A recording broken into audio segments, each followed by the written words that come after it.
You also need to be humble. You cannot have too much pride. Notice, though, a man must conquer pride, not kill it. Let's write that down at 2a. That's an obvious message here. What's the difference between conquering pride and killing it? Well, we go back to our Beowulf study in Beowulf 2. Remember, Grendel's mom, we said, is an evil that often is going to be representative of what we call pride. That is to say, don't think too highly of yourself. Always make sure that you're checking to make sure that you have some humility, the poet will tell us. Fate, line 115 to finish our poem. Fate is stronger and God mightier than any man's mind. Our thoughts should turn to where our home is. Look at that line again. Our thoughts should turn to where our home is. A warrior, alone, a seafarer, out in the middle of the sea, thinks about home.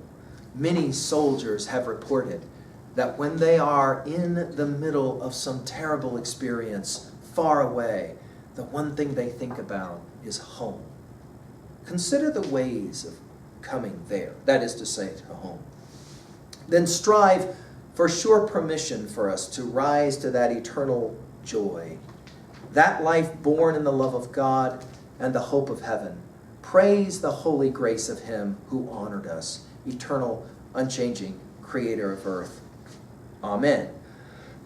Let's finish now with two quick observations. One, notice the last word of this poem. This poem almost seems to be like not just an elegy, a sad statement, but almost like a prayer, right? Definitely didactic, definitely instructional. And what is it that it's instructing? The instruction here is make sure that you keep yourself in check. Try to remember what matters most. And for this poet, what matters most is home. Home. Now let's jump, of course, to some quick level 2 and 3 observations. At level 2, obviously we've mentioned several messages, themes here already.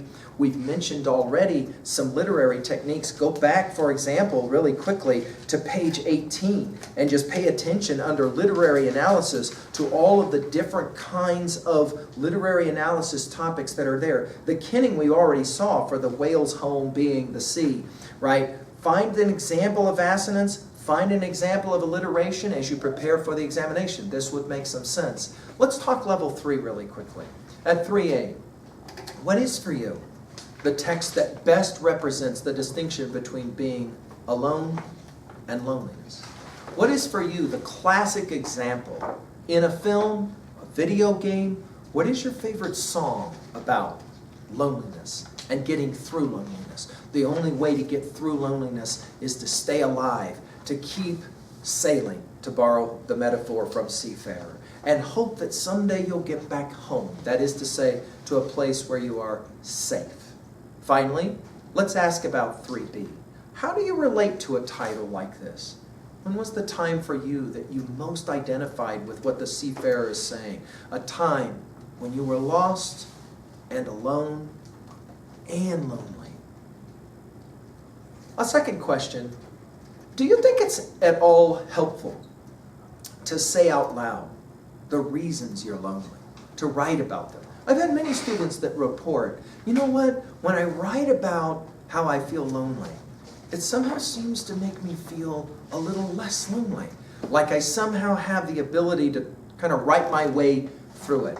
Of course, many will say, it's not for me so much writing it, for me it's more about finding somebody with whom I can share something about how I feel. I can sit down with someone, a pal, or maybe a counselor, and I can somehow work through the wretchedness, a word from our poem, the wretchedness that I'm feeling. Of course, finally, we could point out, this poem suggests there is home. There is a place somewhere where our thoughts can kind of go back to trend back to. He says, our thoughts should turn to where our home is. Well, there you go. The first of our 3 poems from Exeter book. I hope that it's been revelatory for you. Thank you.